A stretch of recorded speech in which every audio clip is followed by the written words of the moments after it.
Hold up. I'm sorry, I was muted. Hi, everybody. My name is Lily, and I am here for the culture all day, every day. All right. Brand new to the team, we got my man, Professor Mac. Terrence, introduce yourself, bro. How you doing, everybody? My name is Terrence Mack, writer, poet, educator, just here for a great conversation. All right. Hanif, you up? I'm Hanif Nelson. Been on this panel for a while now. Enjoy doing this. I enjoy talking about issues that are needed to our community. Rob Jones. Hi, Rob Jones, the ubiquitous community member, always on deck. Keyshawn.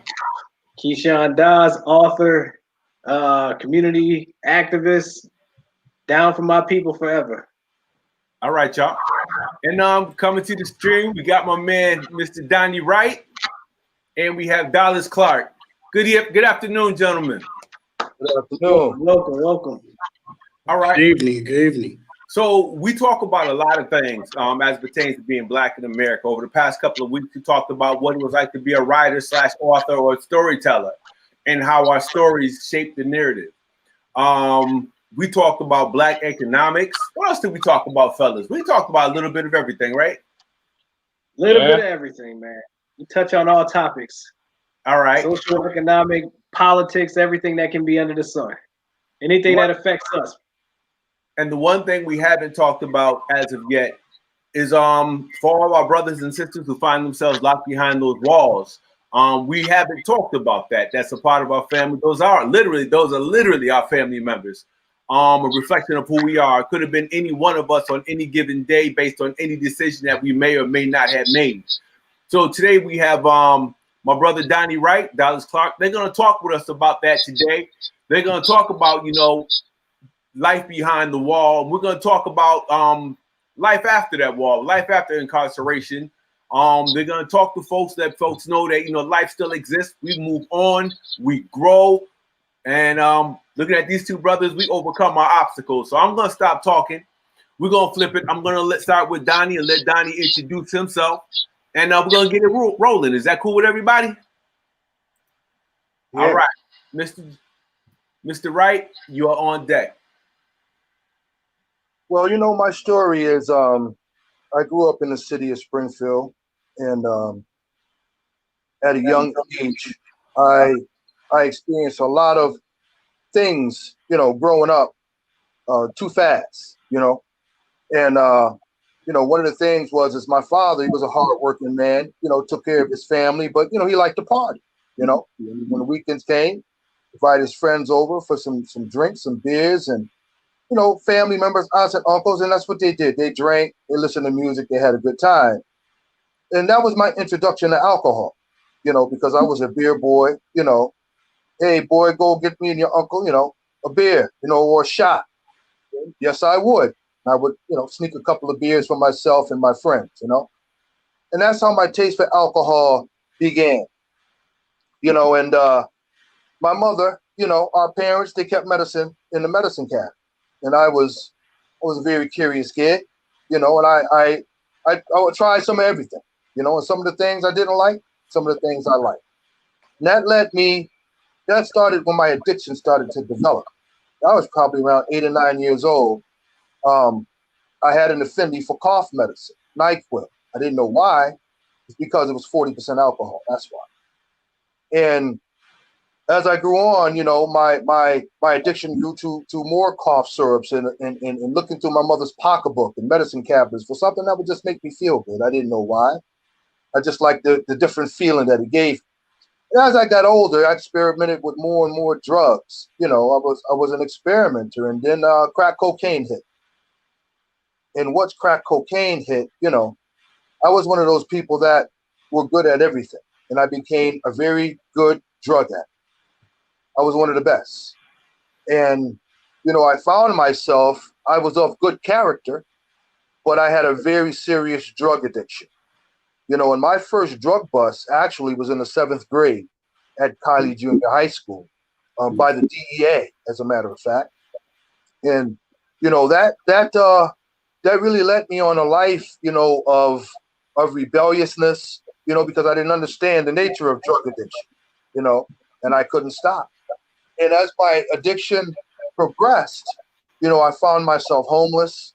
I found myself one of the despised and thrown away in the community.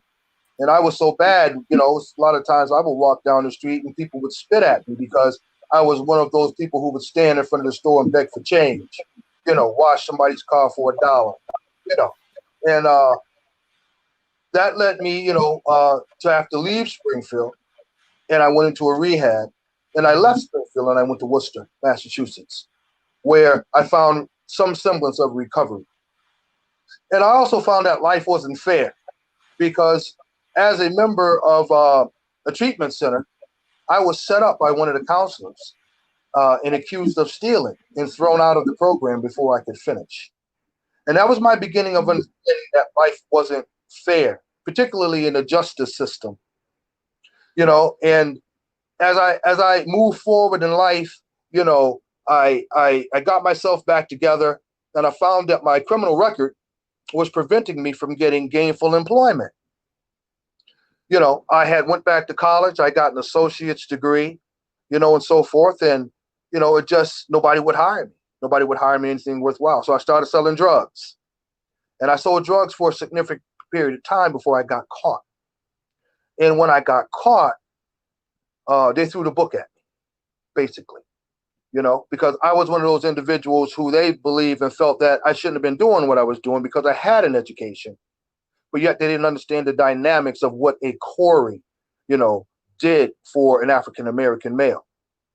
So basically what they did is they gave me pretty much the maximum sentence that they'd give me for drug trafficking and weapons possession.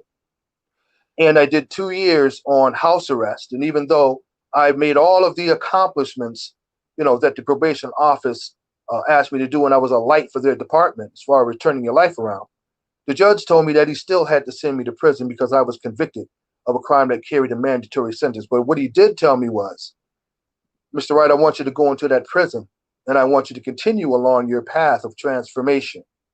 And I want you to be a light to those who are still in that prison and those who are still in the darkness, to come back out after completing your sentence and be a responsible member of this society. And when I came out, I still couldn't get a job. While I was incarcerated, I applied myself. I ran programs while I was in prison. I graduated from 2 universities while I was in prison. One, Boston University with honors cum laude. And when I got out, I had all of this education, licenses, certifications, but nobody would hire me. I would get jobs, some of them $50,000, $60,000 a year to start. They would hire me. You're going to fly me here, fly me there for training. I get all excited. Then my Corey comes back and they showed me the door. So that was a situation that I found myself in, that I could get a job, but I couldn't keep a job because of my Corey, no matter what my level of experience and education was. And I found that very frustrating. So what I did was, instead of hiding my status of incarceration, I started to let everybody know.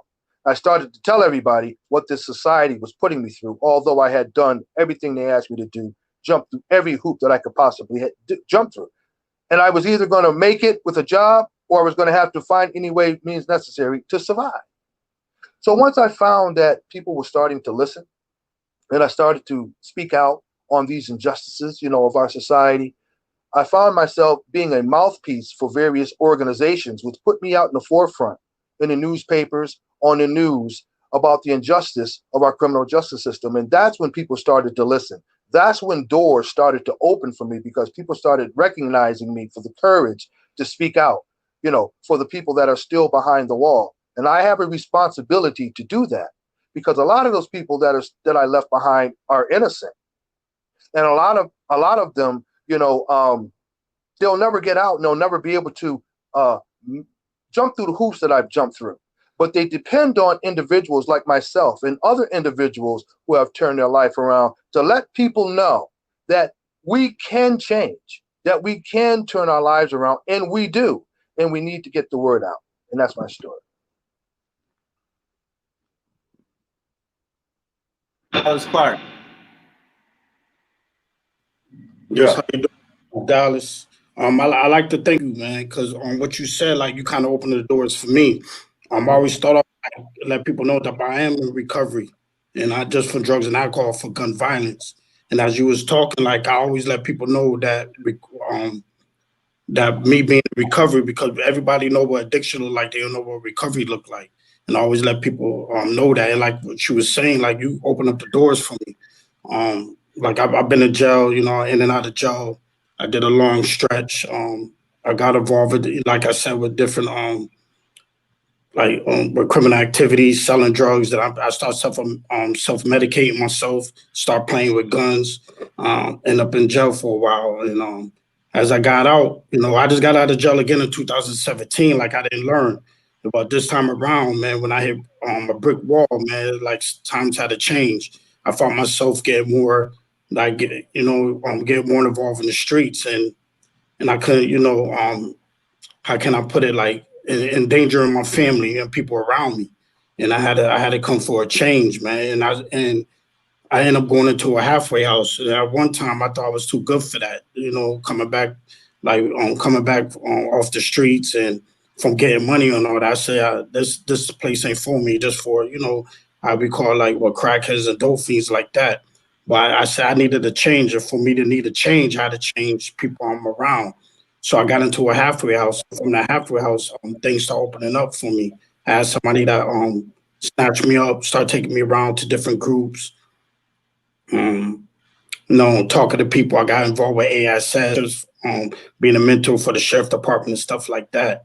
And as you were saying, like, it's about me. Like the challenges in the beginning it was me. I was more my own challenge. Like I was getting in my way. And at the time, like the same way I tell people, the energy I put in the streets, I put into my recovery. I started doing volunteer work for the community, which opened up doors for me. Where I sit at right now was the first job I got in human services. Whereas for my volunteer work I was doing, I had somebody write a reference letter for me, and that's kind of opened up the doors for me where I'm at. Then I took a training as a recovery coach. I just finished doing the BASE program with Della Blake for Black addiction counseling education. That's kind of really turned my life around, because I started learning more about me and my community, why we act this way, why we have black and black crimes, you know, and that's kind of my eyes. When I was in prison, I read a lot of books, but at that time I didn't comprehend what I was reading. I didn't get the perspective of what I was reading. Now today I'm going back reading a book, and one book that really stood out to me is by Reginald Lewis, which was Why the White Guys Have All the Fun. And the title threw me off, but it was a business book, and he was like one of the first black billionaires that nobody really don't talk about. When I said Lewis, I'm not talking about the football. And that kind of, he went through challenges because of his color, you know, and things like that. So for me, my challenge was to overcome that challenge. I just started doing, like I said, doing volunteer work, telling myself it's not what I know, it's who I know. Start putting put myself, like today, me and y'all. I started like he was saying about letting people know that I'm in recovery, and just started from there. So became a recovery coach. Start talking to people, you know, helping my brothers, let them know, like, yo, you know, don't let that Corey get in the way. You just got to put that energy. Nothing gonna happen overnight. You know, it gonna take time. And the same energy I put in the streets, I put in today. Just keep moving, man, and just keep educating myself, and just let people know what time it is, and just keep moving on through the struggle. And that's what I do today, man. I don't know what else, like, today, man, things is good. Things is good today. And I just set myself around positive people. And that's what I got to do today, man. I got to set myself around winners. And somebody already told me, like, hey, once you put in this movement, keep on going. Integrity is a big thing. So I got to set myself around people. You know, meet people where they at, but don't leave them there. Just keep on moving. And that's about it.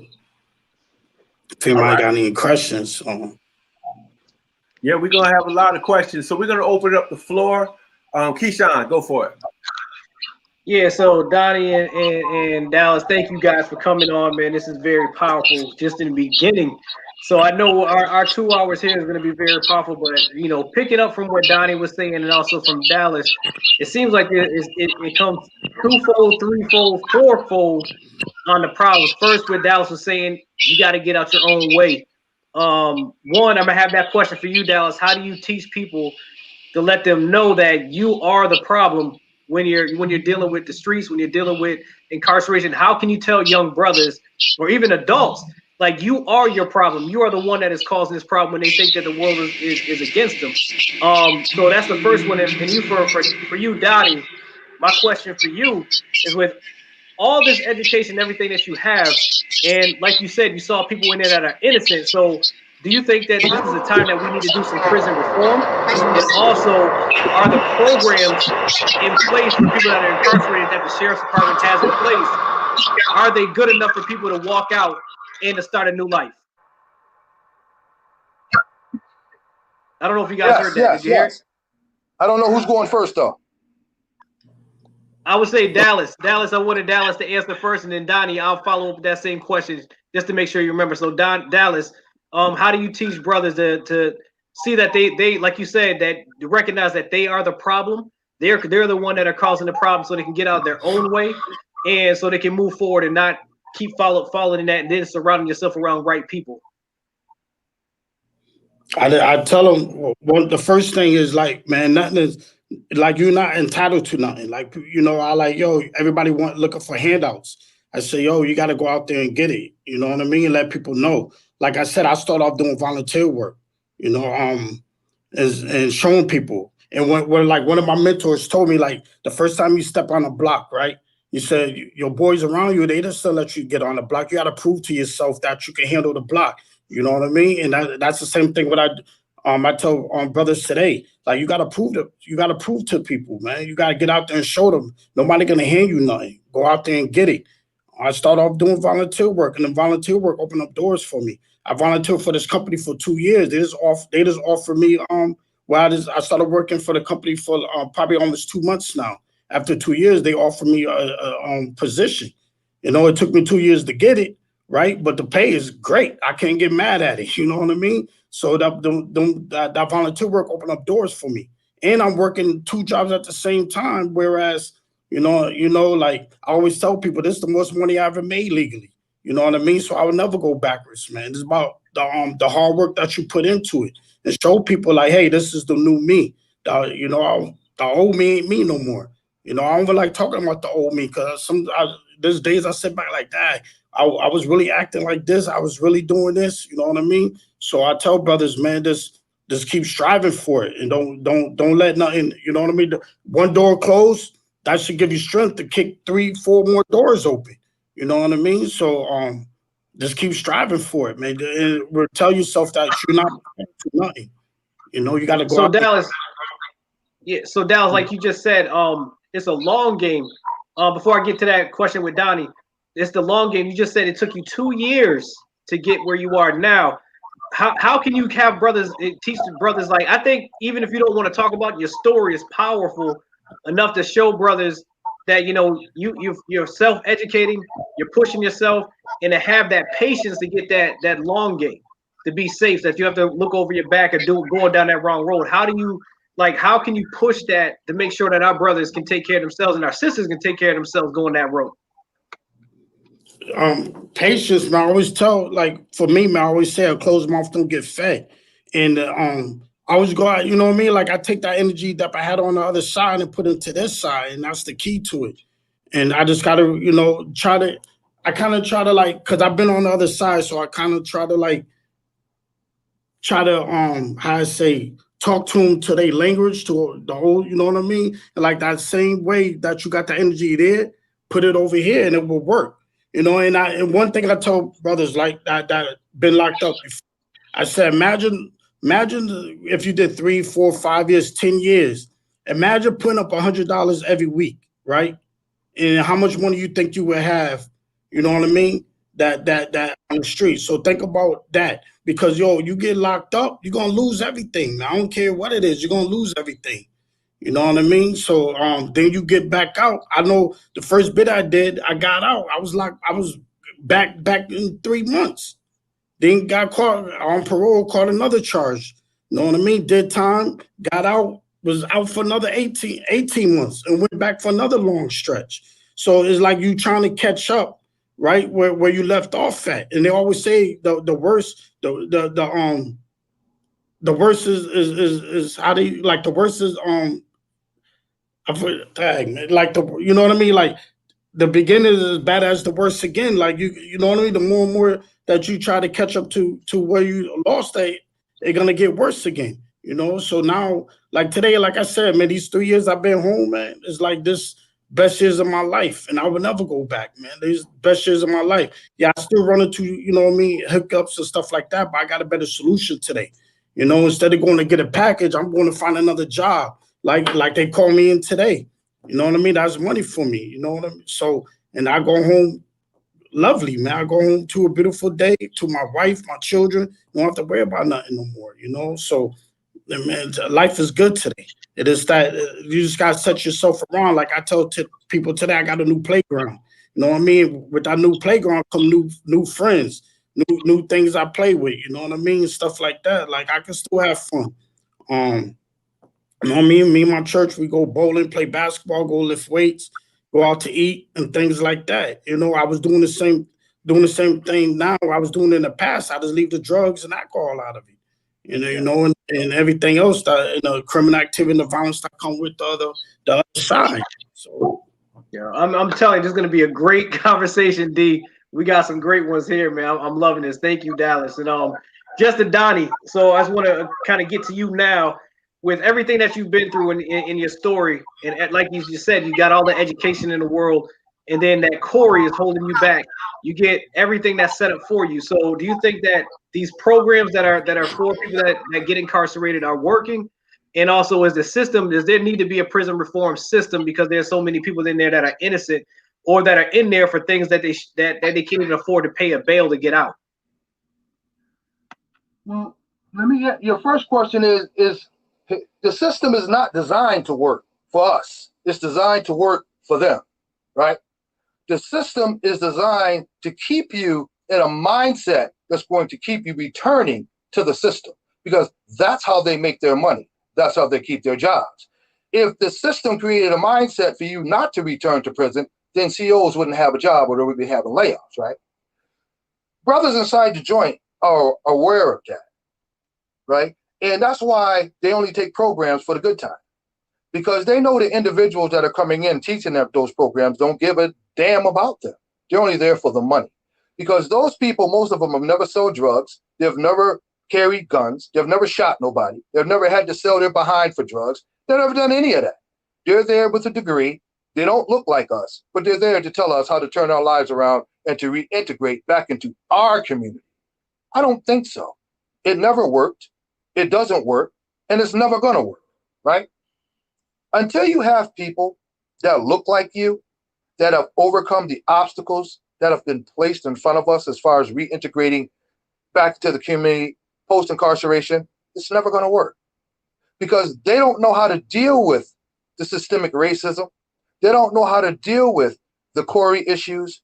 They don't, because they never had to deal with it because they're not us. They're not Black. And they've never been incarcerated. So how would they know? They're only telling you what they've done some research and studies on out of a book, right? So Donnie, it seems like if you get incarcerated for anything, if you have anything on your Corey, it seems like it's a life sentence that you got to fight through a life sentence unless you have the right lawyers to get things expunged off of your record. It seems like that's set up for us as Black men that may not have those resources, or Black women that may not have these resources, that have these problems, that may have a drug addiction or may have had gun issues. It seems like even if you're out and you did your time, that is a life sentence. It is. It is a life sentence. And doing your time has nothing to do with it. That's just what they say, right? It's just like they say, rehabilitate yourself, and then get out and make something of yourself. Well, how are you going to do that when you got a Corey? And that when they put on the application, that's the first thing they ask you. Do you have a Corey? If you tell the truth, they're not going to hire you. If you lie, they're not going to hire you. So it's all a setup, right? They tell you one thing, but then they do another, right? They do that for the public. The public thinks that it works.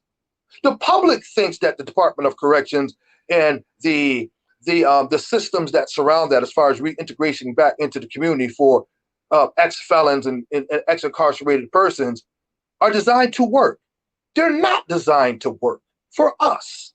That's just a public relations campaign for them to say, yes, we're doing what we're supposed to be doing with the money that we're getting as far as taxpayers are concerned. But that's not the reality of what we're facing as people who are trying to transition back to the community. It's a lie. But it's just like what Donald Trump is telling his supporters. People really believe that shit, but it's a lie, right? So, you know, we all know who have gotten out of prison, who go to the AISS program, no disrespect to them, but it don't work. It may work in some semblance, but only works as far as they will allow it to, right? The only reason that I have a job for the state, I'm a state employee and have been for the last 7 years. The only reason why I have a job working for the state is because the governor of Massachusetts appointed me the job. Because I became a public motivational speaker for the Jobs Not Jails campaign. Someone from Boston heard me speak from the Greater Boston Interfaith Organization and said, we want you to represent our interests as far as the governor being elected. So they put me out in Boston in front of all of these people to speak on their interests on stage with Charlie Baker. Charlie Baker heard me speak, and I'm holding up all these degrees, certification, licenses, and I'm telling the audience, yeah, I graduated from Boston University with honors. Yes, I went to UMass. Yes, I went to Colorado State. Yes, I did all of this, but guess what? I got a Class B truck driver's license. I got a real estate license, but I don't have a job. And when I told them that, I got a 20-minute standing ovation, and Charlie Baker stood up and said, you know what? Don't leave here until you talk to me. And we had a meeting, and he sent me to his resource department, and they got me a job working for the state. Other than that, I might still be unemployed today. So while I've been working for the state, I've been learning a lot of how things work. And that's why I just started my own business, the Intervision Empowerment Center, to help brothers that are struggling like I did, and sisters. I have all kinds of education, all kinds of certifications, and people were hiring me to help someone else and their people that don't look like us. So what I've done is I've saved my money, and I've worked hard, and I've had this vision on how I can bring those resources to our community and have people that have been through what I've been through, and I look like them because they are more willing to trust an individual who gangbang, who carried guns, who overcame drug addiction, who was homeless. And now you've turned your life around and you're a responsible member of our society, upstanding citizen, and you've made some accomplishments. Those are the type of individuals that they're going to look up to because we've done it.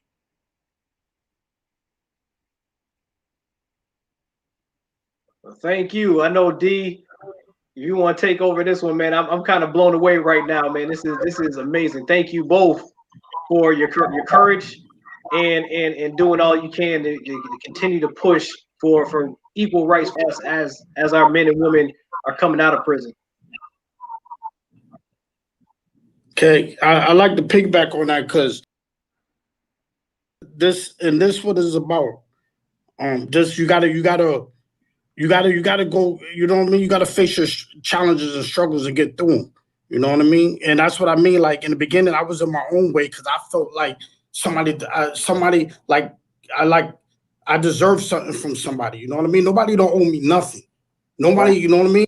I tell people, my record is crazy. Violent, crazy. I'm not gonna go through the history. You know what I mean? Like I play with them things for real, right? I was working on Bay State West. And somebody said, "Yo, how you working there? You got your record still?" I said, "Nah." They was like, "Oh, why?" I said, "Yo, that's why I tell people it's not what you know, who you know." And that's like I said, I started volunteering, but then it stopped there. You know what I mean? I have many doors closed. I have a lot more open. It's about the energy I put into what I want. If I want something, I'm gonna go around and get it. Just like when I was in the streets, if I wanted a gun, I found it. If I wanted drugs, I found it. I have 3 or 4. I could go to New York. If somebody didn't have what I was looking for, I go another spot in New York. And I tell people I have more than one liquor store. You know what I mean? And that's the same energy I put into what I have today. One liquor store didn't have it. It was closed early, so I went to another one. You know what I mean? And that's the same energy you got to put into this side. You know what I mean? I have a door closed, 2 or 3 more open, but I don't feel nobody. I don't feel like somebody like I deserve something from somebody. I'm gonna go out there and get it. Same way I went and got drugs. Same way as I went and got what I had to go get. On the other side, I'm gonna get it here, and that's why I tell young brothers: don't feel you're entitled to anything from anybody. Go do it yourself, man. Go out there and get it. If you gotta, you know what I mean, work extra harder, do it to prove to them. You know what I mean? Nobody make I made my own Corey, right? Like they say, you made your bed, now lay in it. I gotta dig myself out of that hole. I dug that hole. I put myself in that hole. Now I gotta dig myself out of that hole. It might take me a little bit longer. Think about climbing to the hole, you might slip, right? You might, you gotta get back up and keep going again. So I gotta do that same thing. Nobody, I don't just, you know what I mean? It's like I don't expect nobody to give me nothing. I'm gonna go out there and get it, man. And that's why I tell the young brothers, yo, a door closed, man. Don't get upset. That should make you stronger. Right. That should make you, strengthen you, man. That should strengthen you, and go somewhere else. If you're missing something, go get it. Go find it. You know what I mean? And just keep on moving, man. And when I tell people I work at Bay State West, you know what I mean? With a criminal record, they couldn't believe it.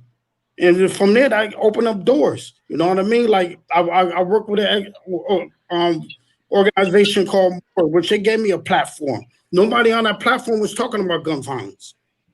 I started bringing up gun violence. I started saying, yo, listen, my community, where I come from, our people's is killing each other. That's a public health issue. Let's talk about that. That's part of my recovery. Let's talk about that. You know what I mean? Yes, drugs, alcohol is my recovery, and gun violence. So that's a public issue in my community. So let's talk about that. And they gave me a platform where I could talk about it. You know what I mean? So, and that's what led me here today. Because, you know what I mean? When I'm talking, they say, "Oh, call Daryl Miles." I was like, reach out to Daryl Miles. Like I said, closed mouths don't get fed. You know what I mean? And that's what I do today, man. Same thing, man. I got that same energy, man. I work 3-4 jobs if I have to. You know what I mean? And today I got 3 paychecks. You know what I mean? So that's how. So I tell people, man, you got doors closed, man. Kick a few open. Let them know you're serious. And if you have to show and prove, man. Because you got to remember, man, I put myself in that position. So I got to get myself, this certain thing. That's why I said that book called Why the White Guys Have All the Fun. And this is back in the 80s and 70s. That's a good book because that book was talking about the challenge he went through as a black man when they was shutting him out for being a black man, and that he was trying to buy companies, they wouldn't let him. But he didn't let that hold him back. I think he was going to Harvard school, and he paid for it himself. But he didn't let that hold him back, which he knew it was a reason because of his skin. Like one business he was about to buy, and they didn't let him buy, but they sold it to somebody else for less money than he offered him because he was black, but he didn't let that hold him back. So he kept on moving forward when he became one of the first black billionaires in America, but people don't talk about him. You know what I mean? So that's what encouraged me, like, yo, okay, I had this door closed, but I'm gonna go over here and see what they talking about. And that's what we have to do. That's what we have to do. And like my brother was saying, here, man, get our own businesses. Stop asking for handouts. Let's have our own, man. When it comes to education, whatever. You know what I mean? We have our own. Just like I was talking about something about NBA. The majority of basketball players is black, but we don't own the teams. You know what I mean? So we say we think that's going on, but then again, like we asking for something, we gotta take it, man. We want education, we gotta build our own schools. We gotta take our education and stop letting other people tell us how to educate our children, how to educate ourselves.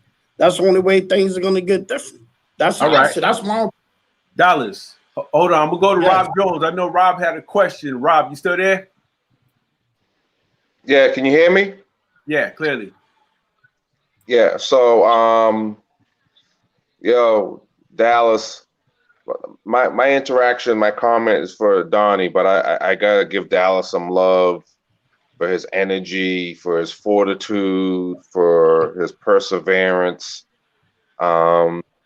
You two cats are some real dudes, because a lot of people don't like to talk about, you know, any kind of challenging issues. They're embarrassed by it, or they're trying to hide from it, or they're ashamed by it, or they just don't want to talk about it.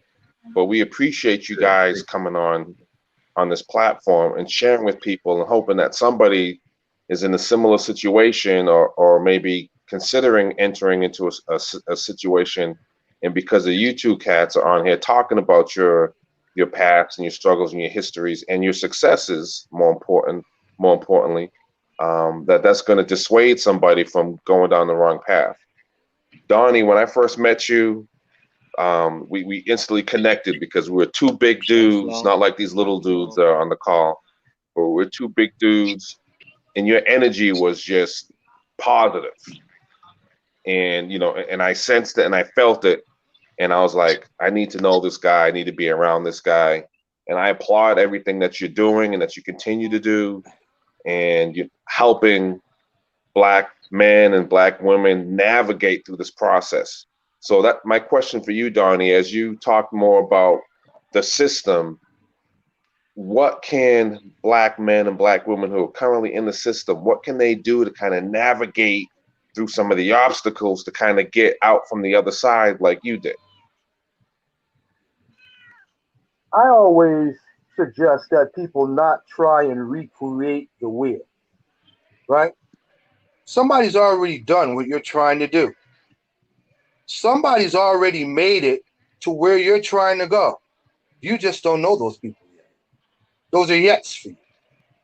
For me, like Dallas was saying, inspiration is the key. When you're incarcerated, they beat you down, not just physically, because they do that, but they beat you down emotionally because you've lost everything. You know, you may have lost your girlfriend, your cars, your money, your bank accounts, and your freedom. So you are actually spiritually bankrupt. When you leave prison, people say you should be happy because you're free. Maybe. Because you're free to do what? Where are you going? You got a Corey? You ain't got no driver's license. You probably owe $2,000 or $3,000 just to get that back. You ain't got no money. You ain't got no place to stay. You're lonely. It's a terrible situation to be in, right? And then you get doors slammed in your face everywhere you go. You're embarrassed, especially if you was in the newspaper. Oh, he's out. That's what you hear. As soon as you get out of prison, it's the shot that goes around the town, you know, and people look at you funny. You know, we have self-esteem problems. Some of us go into depression. Some of us had substance abuse problems, and we may have cleaned up while we were in prison, but then we come back out here and we got to face the people, right? For me, I found out that it's more of a spiritual issue for our people. Because when I was in prison, 23 hours a day, locked down in your cell, because that's where I was, right? Loneliness, spending time in isolation can play tricks on your mind. You can go in prison with all your faculties, and you can come out of prison messed up. You know, it's a psychological warfare that they play on you. So just because you go into prison doesn't mean you're going to come out the same way. And when I was in prison, I found spirituality because I was treated bad in prison. Brothers like me don't do well in prison, right? When they find out that you're an educated brother, you're trying to seek education, and you know you're one of those brothers that may have the light in you, the leadership light, they do everything to try and suppress your progress while you're in prison. Anything that you try and do positive to try and help another inmate, you're on camera, you're on watch, and they will make you suffer for that because they don't want you to spread knowledge. Donnie. Yes. Donnie, question. When you say they, let's be specific. Who is the they so that people can be really clear? Is it other inmates or is it the both. system itself? It's both, right? Okay. But it's the system that perpetuate the mindset of the other inmates, right? It's just like when I was in prison, there were some white people that came in that wanted to start a mental health program. I said, what a great idea, because I know that a lot of us suffer from mental health issues, whether they're drug related or not. Maybe we kill somebody. Maybe we physically hurt someone. We all have a conscience. And when you spend time in isolation or they put you in a hole, those things that you have done to other people, they come back and they haunt you, right? That's why one of the recommendations that I have for the intervention empowerment program is that we have to make amends to the people that we have harmed. We have to try and make things right, to people that we have hurt, or we cannot progress in life. See, people don't understand that prison imprisons your spirit as well as your physical body and your mind. And when you grow, when you get out of prison and you're trying to grow, we need to grow spiritually, because a lot of times our family relationships have been severed. Our families don't want us to come back because maybe we stole or maybe we were in the paper for something that wasn't good. They don't want us around.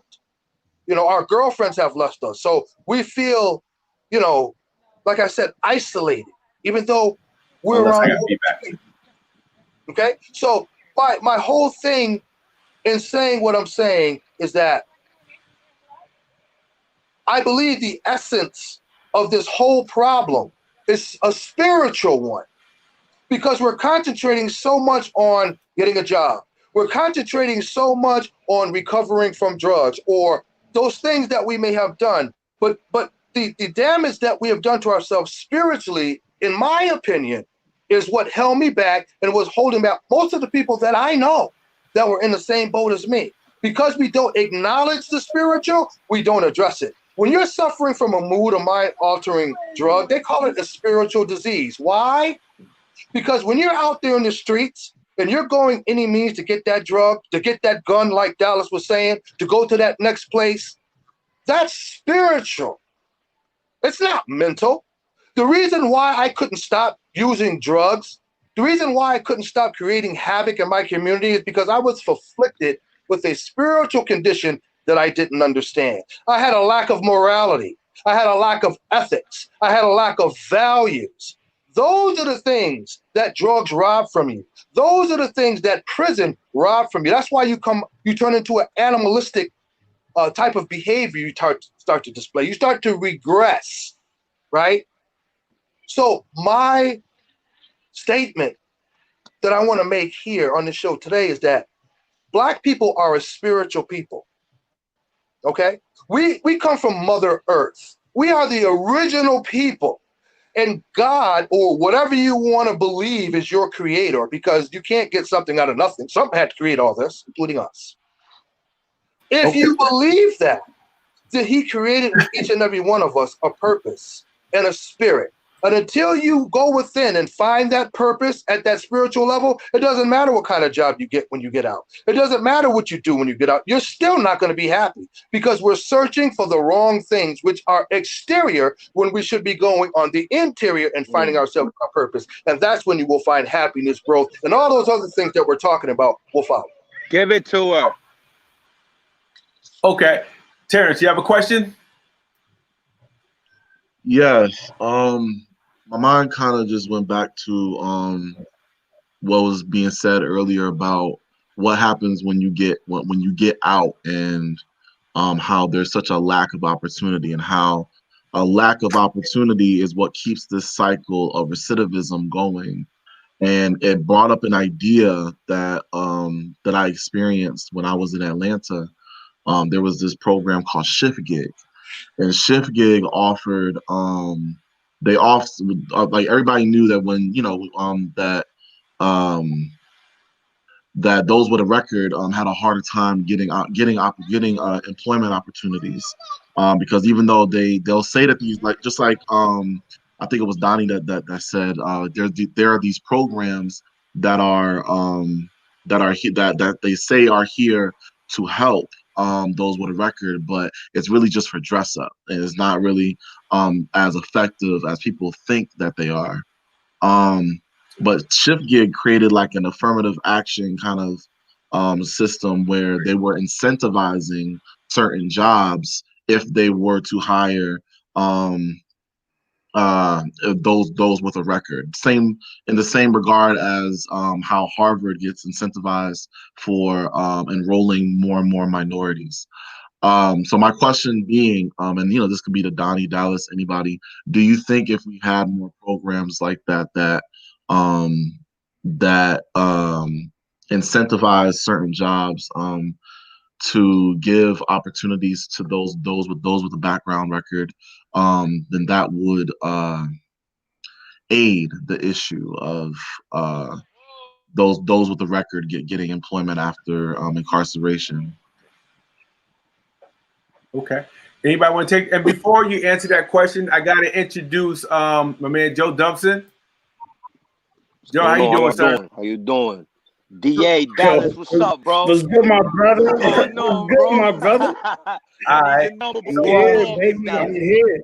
All right. So Joe's another cat I like to partner with on programs. We got some things coming up. Also dealing with after incarceration and working with cats on the streets where they are. So at some point, I want to address. Got me saying now. I want you guys to address Terrence's question. So whoever wants to go first, Joe, jump in wherever. Dallas, Donnie. I used to have a job with I work with after incarceration because the only people who would give me a job once I got my degree, well, I couldn't even do my internship, so I may not have even gotten a degree if it wasn't for the sheriff's department and DYS, because everyone else it sort of was. They were like, okay, that's good, you're in school, but so what, and so part of my job when I got hired through the Phoenix House. They had a partnership with the sheriff's department down at Daily Reporting. And so I gave groups down there, but part of my job was calling up to answer his question specifically was to do cold calls and call up businesses and let them know it's like a bond. So like businesses could get like, I believe it was like $1,000. There was some incentive or tax break for hiring people with a record. Because most people, for instance, my little brother, Dallas knows my little brother too. When he came home after doing his 18 years, he did 14, he did 5. He did 14 first, and he came home and put in 98 job applications. And after 98 job applications, after 98 no's, we know how to make money. Either we're gonna go and get it or we go and take it. And so what happens is, and I know it's even tougher without the degree. Because I know with the degree, I've had people smile in my face and give me 2 and 3 interviews on the same day. Joe, can you wait here? My boss will be here. So I do the first interview. I do the second interview. One time I did the third interview. And I went all the way to HR. Joe, can you stay? Can you go to HR? Went to HR. She loved me until she queried me. And she called me back in. It wasn't laughs. It wasn't jokes. It wasn't rubbing my shoulder. It was, she handed me my query. And she handed me like a notebook, and she said, write down a paragraph for each time you were arrested and explain it. And I looked at her and said, excuse me? And she had me write a paragraph for every instant, for every entrance on my query, and still didn't hire me after doing 3 interviews on the spot and then going to HR. And so what drives me in this, because I understand how hard it is. I got a master's degree, and you'll still have people sort of go, like I've been I was at a job one time for 10 years. They gave me a promotion, and it was a new executive director, and they re-queried me and removed the promotion for a job that I was already doing, and so, listen to Dallas, and listen to the brother Donnie. I don't know you, Donnie, but you a powerful brother. And just hearing Dallas speak and just sort of reminiscing on sort of the struggles that we have to go through. And like Donnie said, and like Dallas both said, the strength that we have to dig into, because the sheriff himself hired me to do groups inside, and I used to have groups as big as the ones that were mandatory because I look like them. because they knew me, because they recognized me from the street or they knew my name. And the thing was, what I told people was this inner strength the same strength we had on the other side of the law is the same strength we have to tap into here.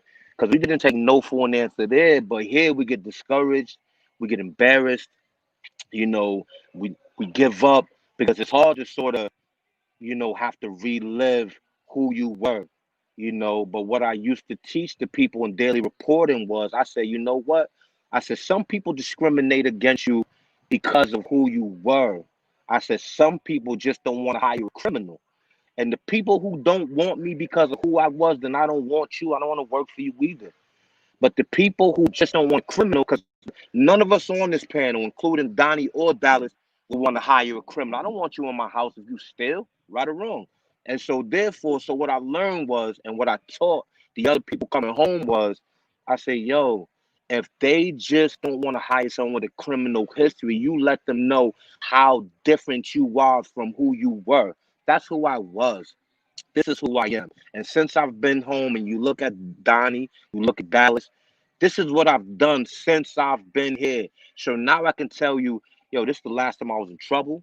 You don't see any more interests on my Corey. I went to school. I got a master's degree. I've done this program. I've done that program. And what I do is I sell myself. I'm a hustler. I've been taking care of myself since I was 14. So now what I'm selling is myself. You know, and so to answer your quick, so I hope I answered your question about the incentives for businesses, but that was also just a little of what I was thinking and listening to you, brothers.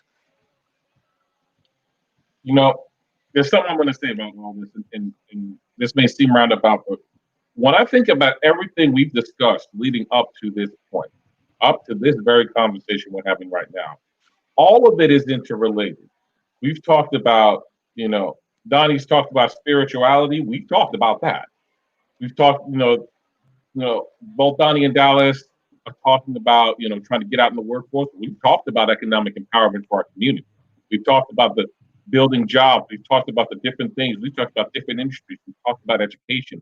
And I think what I see more than anything else out of this is that the only reform we can really expect to have from our community, for our community, has to come from our community. We have to be the people that sit there and say that if our community is going to prison more from a statistical standpoint, more than any other community, and if we're seeing these problems within our community, and we're seeing these problems with our family members, our loved ones, people that we know, our neighbors, people that we've just used to seeing on the street, then we have to ask ourselves the question, what are we willing to do to make sure that when our brothers and sisters get out, if, as the brother was just saying, you know, this is who you were. Now, you're telling me this is who you are today. What are we all willing to do to make sure that this is who they are today has the chance to get out there, shine, work, and do what they need to do? Now, I'm not saying no one's not doing that, but what I'm saying is that everything we've talked about really leads up to the issue of how do we make sure that, as Dee would say, we're controlling our narrative, you know, and making sure that our narrative doesn't reflect on what someone else says that we are, or what we or that our narrative isn't based off of what someone wants to judge us because of what a Corey check comes back and says. So we have to be willing to make all the steps necessary, both in our personal lives, our professional lives. You know, if you're the boss on the job and you doing a Corey check and this person has a record, if your gut reaction is, nah, man, this person's got a record, I can't hire them, you need to check yourself. And you need to ask yourself, is it the record that's disturbing you, or is it the qualifications of the person sitting before you? Because that's the record. I mean, someone can look at your academic record and see an F on your record. If they judge you based on that on one F, would you be happy with that? No, you wouldn't be. So why would you do the same thing to someone who may have a criminal record? Yeah, I also understand the point. You know, if someone's stealing, nobody wants to hire a criminal. But it's also, is that the person that's sitting before you today? Or is that the person that they was yesterday? You know, and, you know, I have a lot of thoughts when it comes to rehabilitation versus, you know, what actually happens, you know, because Donnie, I think you said it right. You know, you said, you know, this is what they want you to know, what they want you to see versus what actually happens. And so it just begs the question. And I mean, you know, I guess you could say I have part of an answer and part of the question. It begs the question, what can we do who have never been in prison, but want to help with our brothers and sisters in prison to make it possible that they can come back out, they can work, they can do the things that they need to do, and not be judged by a past that's no longer the picture of who they are in their present. Now, Hanif, I just want to answer that for you on this point before I turn it back over. Where I'm the executive director of the Boys and Girls Club, it is so different because the Corey background check that we go through is from the state, from our EEC, is our funding place, and the Corey system is so strict, it's stronger than what we have to deal with from teachers. We gotta Corey anybody else that comes in our building, and they take the power out of our hands to make a decision on who we want to hire. So this is the step that they've taken. Before it was, if they have something that comes back out of Corey, we would have to sit down with that person. But if we have the relationship, like let's say Dallas, me and him, I've known he volunteered for my club for 2 years. I just take his case right now. He volunteered for my club for 2 years. I got a position that's opening up that I want him to have because I know I can trust him. I know that's not his past. We've had these conversations. He's built a bond, and I know he's going to be good for my kids in my community. He puts that Corey in. It goes to Boston, and they tell me right on the spot. They don't even give me an opportunity to defend him or even write a letter. They say, nope, he is not allowed to work in your system. And there's no ifs, ands, or buts about it. So where do we take that from there? That's my question. Do I go right to the governor? Do I go to the mayor? Where do I take it when like you said, I'm on a hustle on my own. I'm in my community. I'm doing everything I can. I'm taking control of my life. For people that are like a Dallas or Donnie or Dumpson that comes in is like, yo, this is what I have. This is what I've done. But this Corey is my block. So it's almost like I'm making you go back to the lifestyle that you have because I'm gonna crush anything that you have, anything that you're trying to do. So with that, Hanif, that's the same thing. I want to ask that same question. Where do we go when the power is taken out of our hands to advance people in our own community? For me, let me see. We got to stop settling for less, right? Because when we watch TV, right, we see the black man. The average black man role is a drug dealer, basketball player. The females, you know what I mean? So it's like every role we take, we settling for less. You know what I mean? And I know that's what I looked up to. And that's what I looked up to. When I was in the streets, I thought I was doing better than being in the streets. I put myself so much in a black hole. I thought this was all I was worth. Until we start showing that the black man, if you look in school, right, our history goes back to slavery. Our education go back to slavery. So as I was growing up, I had people straight tell me you better off than when you was living in Africa, when I don't know nothing about Africa. But that's the education that's what they perceive when it comes to our education. Our history only go back far as Africa and being slaves. So when we look at TV, right, and I learned this, and that's why I'm gonna big up Della Blake, because her base program was teaching me all of this. Because we talk about post-traumatic slave syndrome, right? So as I'm growing up, I'm looking at this. This is all I'm worth. If I can't shoot a basketball, I'm gonna go sell drugs because this is all I see. You know what I mean? And that's what I turned out to be, a drug dealer, right? And we're selling drugs, come up with other things, picking up guns, protecting what's yours. And like I said, man, we gotta stop asking for handouts, man. We gotta take what's ours. Like somebody mentioned, right? Our community is all about our community. This is our community. So if we want something in our community, we gotta go on and take it and stop giving our powers to other people. To overlook how we should raise our children, how we should raise what's in our community.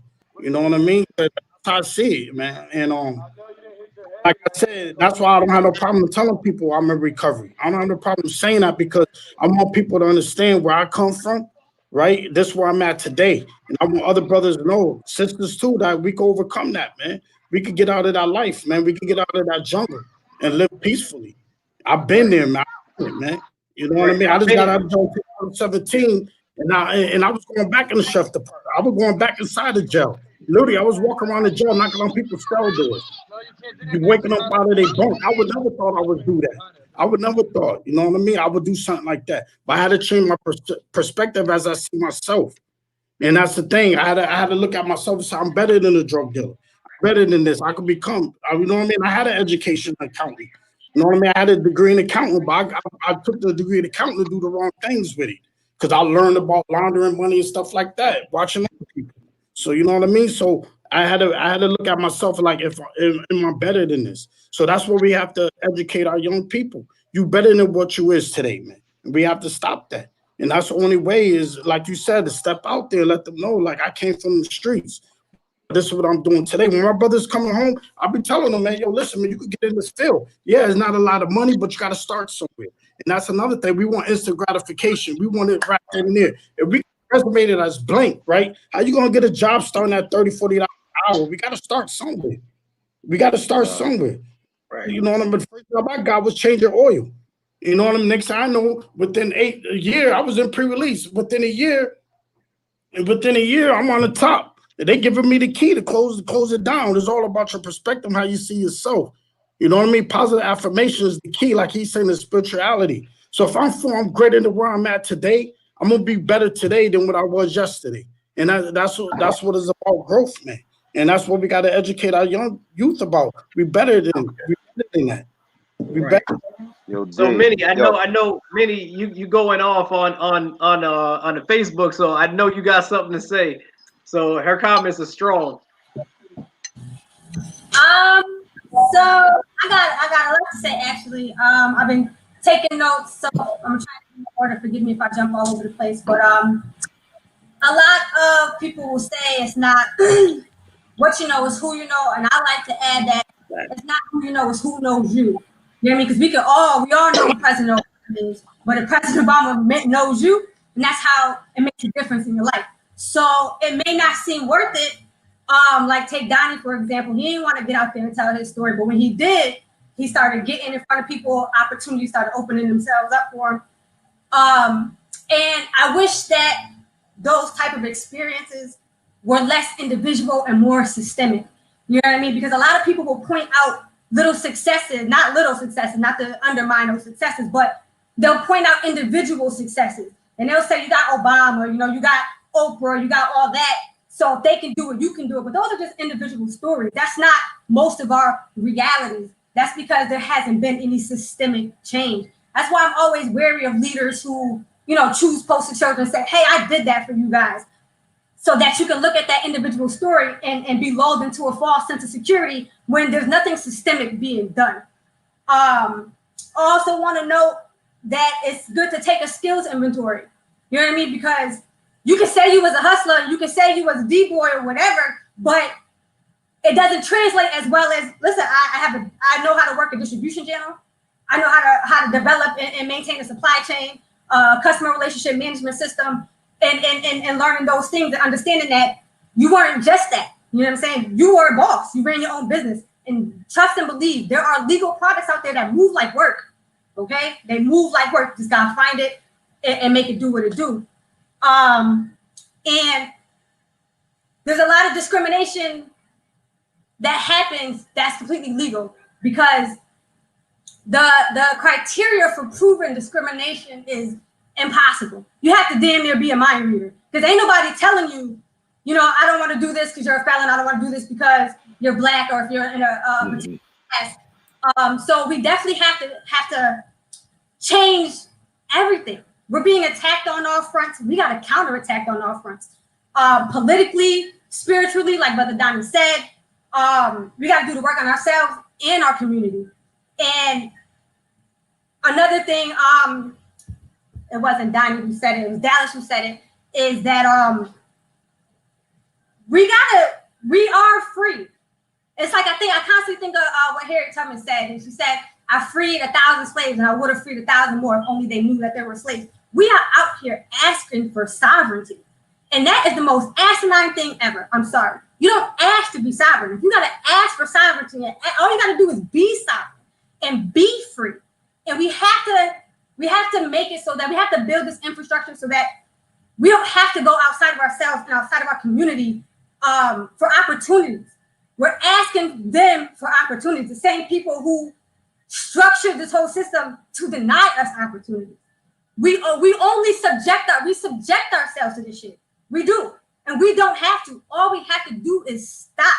We don't have to ask for anything. We don't have to ask people to change the education system, which is a constant reinforcement of inferiority. I remember last Black History Month, I said, girl, if you come home with another fun fact about slaves, I know something.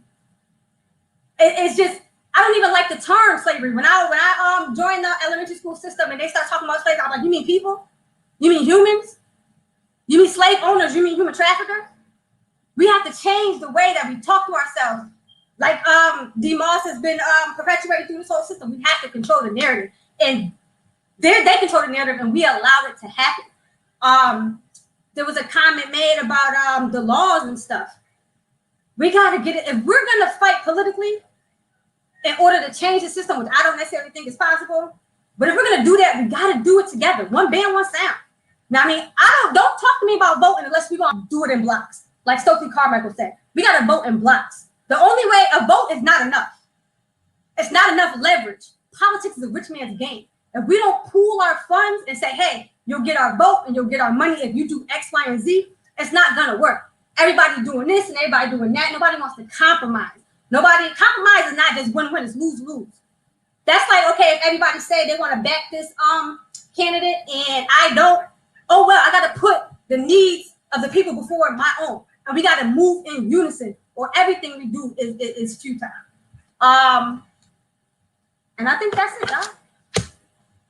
That's my girl. I want to pick up what something Minnie just said, though. Go ahead, Henny. We're going to give it to you. I want to pick up when she was talking about with these candidates in politics. I mean, I can't stand the fact that there are still some people, even now with this coming election, that are putting their hopes in the Democratic Party. I don't put my hopes in either one of them because both of them they're the opposite side of the same coin, doing the same thing, and it's not to help any of us. So when we talk about how do we want elected, what are we going to do with elected officials? How are we going to do things to create agendas for people running for office? It's similar to what Minnie was saying. We have to be willing to pull together, and who cares what part? No. Let's not even think about which one of those two parties are going to be in. We have to put our own candidates up at either as independents or as our own political party. You know, you want to talk about this being a rich man's game in politics? Well, Rob, remind us again of what the figure is of Black wealth in this country, you know, and look at how much money we have. And if we put that money together to putting up our own candidates to go into office, we have a chance to do something in the political system. Notice I said a chance, not a guarantee. Just like these brothers that are coming out, they had to change their ideals of how they saw themselves and versus what people said that they were, and realize that same energy they were using when they was doing things they weren't supposed to be doing is that same energy they can use to get to where they want to go. Well, if we want to talk about political change, that same energy we have when we talk about, you know, justice for this next Black man that got shot, justice for this Black man that got shot, justice for this Black woman that got shot, we need to use that same energy to organize around a candidate who has a voice, and not just organize our time and our efforts and putting up signs in our yards and, you know, standing on the corner and coming to a rally, but organizing with our dollars and saying, this is who is representative of what we believe.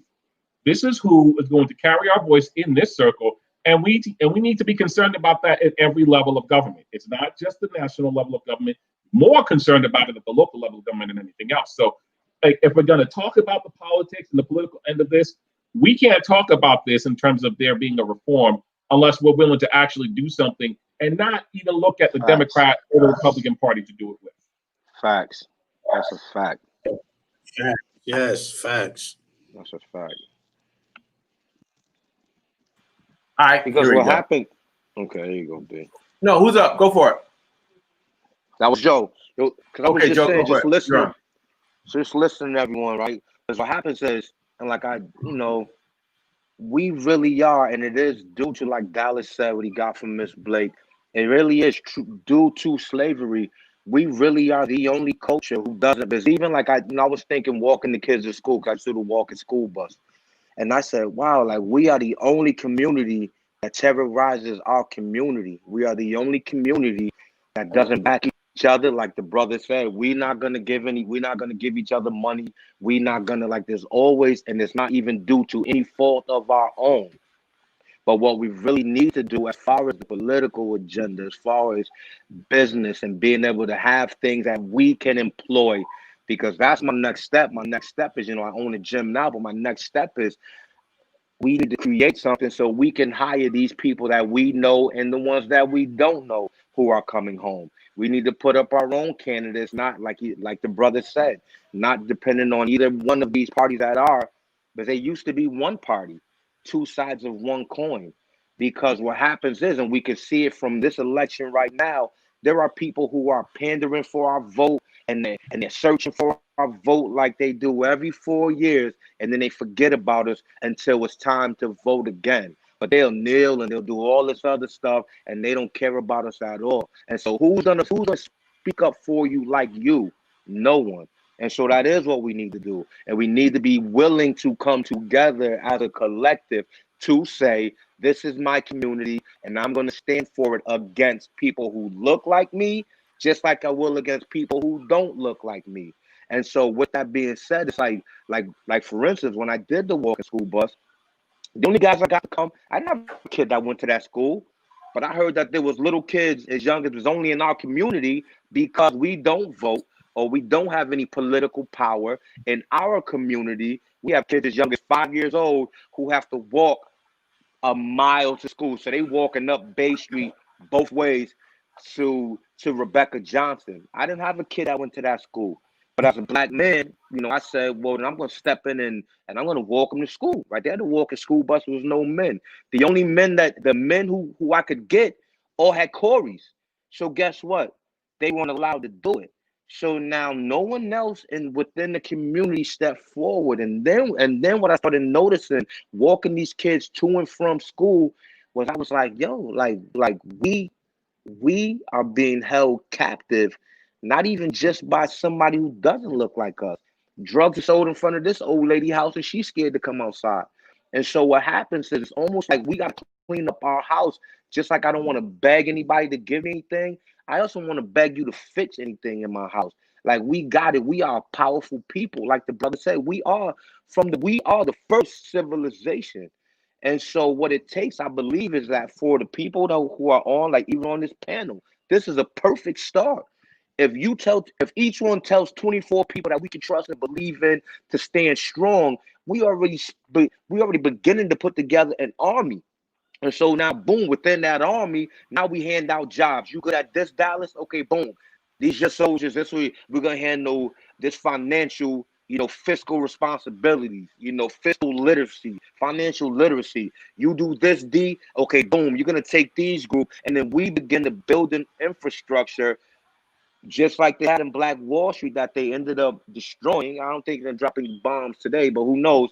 But who cares if they drop a bomb on us? But if we begin to create what we have and our resources and doing voting drives and pooling our resources, then we will become a power, not just pandering for a vote, but an actual power that they have to listen to, that they have to follow. Because guess what? If we got you in office and you don't do it, you wait to 4 years. You won't have these 20,000 votes that we gave you this time, like the sister said.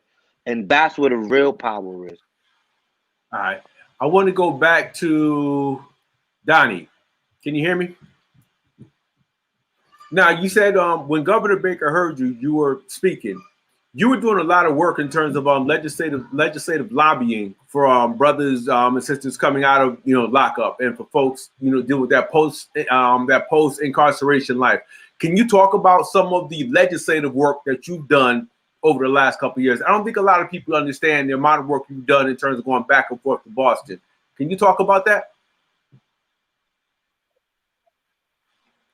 Yeah, when I got out of prison, I got arrested 7 more times for driving without a license. I had some money put away that was taken from me, so I had nothing. So in order for me, I was on parole, and I had to pay my parole fees, but I didn't have any money. If I didn't pay my parole fees, they were going to violate. So I had to get a job. How am I going to get a job without a driver's license? How am I going to get my driver's license without a job because I had fines to pay? Yep. It was a ridiculous catch-22. So I drove anyway, and I got pulled over, and I went to jail, and I got out finally my employer asked me, why don't you have a driver's license? And I told them. They lent me the money to pay all my court fees to get my driver's license back. So I met a guy named Steve O'Neill. He was the executive director of Jobs Not Jails out of Worcester. I joined their organization as a volunteer, and we started doing basically drives for ex-offenders coming out of prison, trying to educate the populace on what's really going on. Western Massachusetts didn't really catch on too much to that. It was mostly done in Worcester. I ended up in front of senators and politicians there in Boston. And basically I had a chance to tell them my story on what happened to me and the unfeasibility of having individuals driving around without a license because they can't afford their driver's license fees. 90% of them with drug offenses who didn't get caught driving. They didn't even have, some of them didn't even have a driver's license in the first place, but their driver's license was suspended because of a drug offense. What sense did that make, right? So we lobbied on legislation to change that. Along with that, I had a chance to tell the senators and the politicians up there about the problems with the Corey laws. And I had a chance to tell them the story on how I was able to get a job, even though I had a couple of degrees, one from Boston University, Class B commercial truck driver's license, real estate license, all of these accomplishments, right? But I couldn't get a job. So the Corey laws in Massachusetts were basically revamped partially based upon my story, because I was up there with all of these politicians, Buddy Williams, Carlos Gonzalez, the ACLU, Prison Legal Services. These are all individuals that used me as a mouthpiece to speak on behalf of their organizations and their organization's agenda, because I'm an articulate speaker. I don't know it all. I just say what they want me to say based upon the truth of the matter. And those things were changed based upon some of the things that we did. People are asking, what can we do to help our brothers and sisters coming out of lockup? How can we engage? With the amount of energy that we focus on the police departments, and we have to continue to focus information on policing. I get that. I think a lot of times people sleep on the power of the legislature in terms of ensuring that these laws get changed. As Keyshawn says, you know, the family center, I can't even hire brothers because of a Corey. A lot of that stuff can be changed through the legislature. We got Congressman Neal coming back and forth. He just won his primary, but no one's ever asked him about legislation that will impact changing Corey laws. So I think, and I ask you because I admire the work that you've done in terms of making sure that your voice is heard along with all the other brothers and sisters. The other thing is people have to go back and look at where we came from. Let's talk about the black codes and how restrictive the laws were in terms of designing limitations on the freedom of black folks and to ensure their availability as cheap labor after slavery was abolished after the Civil War. We got my man Max Parthas down. I think he's in either South Carolina or Virginia. He calls himself a modern day abolitionist, because what we're basically talking about is free-form slavery, government slavery. We have folks doing fed time getting shipped all over the country performing free labor. When people talk about penal jobs, that's what we're talking about. So we really have to focus on changing legislation. Another thing, the amount of energy that we put into the police departments and local politicians, we also have to go after the court systems, because the court systems have to change. There's so many areas that we need to be tackling at this point, and we don't. We'd rather judge our brothers and sisters instead of looking at the system that holds us all hostage. I don't know about anybody else who's never been to jail. I've been to, lock up, been in handcuffs, never did time. My life is a reflection of yours. One decision away from who each and every one of you guys were. One wrong turn, we all could have been locked up. You dig where I'm coming from? And that's the goal. The bottom line is once they do that, our vote, our dollars, displaced tax base, the whole thing is all tied in. So if we're going to control our narrative, I think folks have to do a better job of educating themselves on what this narrative is, because we have to change our stories. We have to make sure that our voices are heard.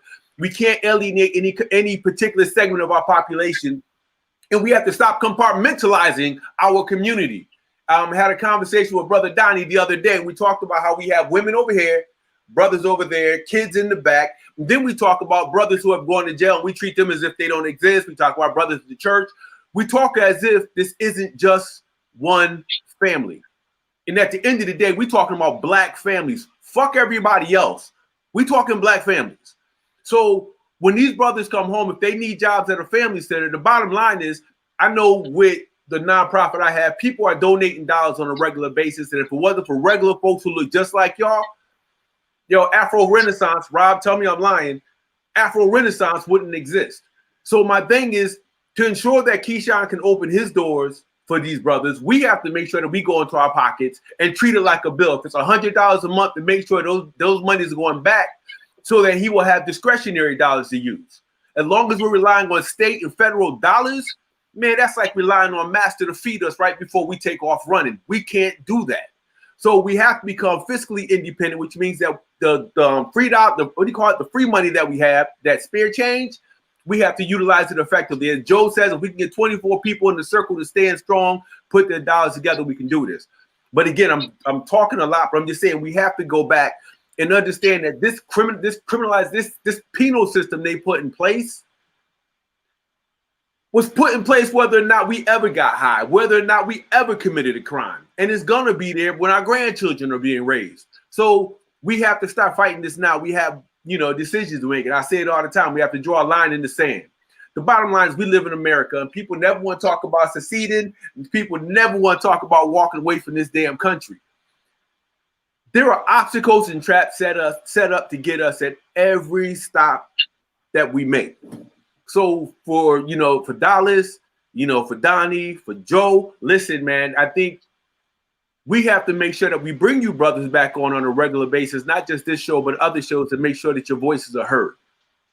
This story is our story. And, the only way we're going to change this shit is to make sure that everybody understands that these brothers getting out have more to offer than some of us who have never gone behind that wall. For anybody behind that wall that has access to a computer and you can watch the show, please understand that while you're there, do your homework, because we need you when you get back. And we have to spread that word. Tell brothers to use that prison time like it's a college campus, like you brothers have done. So I know I'm talking a lot, but I have a question. I want to say, somebody had asked a question on one of the other threads. They asked, if you can't find a job, how difficult is it to create a job and to become an employer as opposed to looking for an employer to hire you with your query? That was a question. Okay. I think that's the best way to go. Don't ask anybody for anything. There is so much you can accomplish behind a fictitious entity. I'm telling you, there's just so much. Like I was just writing down that to ask Keyshawn, like, what if you operate through an LLC or entity? Is it easier to get hired that way? For example, not necessarily hire a convicted felon to be a gardener, but someone who works for LLC. And things get more lax that way, even with the school system. I know that they have people who contract with the school system who have the freedom to hire and fire who they want to, and be more lackadaisical about certain requirements like passing a background check and those things. So look into how a legal or fictitious entity can help you move around the system a little bit, even with credit too, is a thought. Okay. Anybody else want to jump in? Yeah. I just want to. Oh, okay. Go ahead.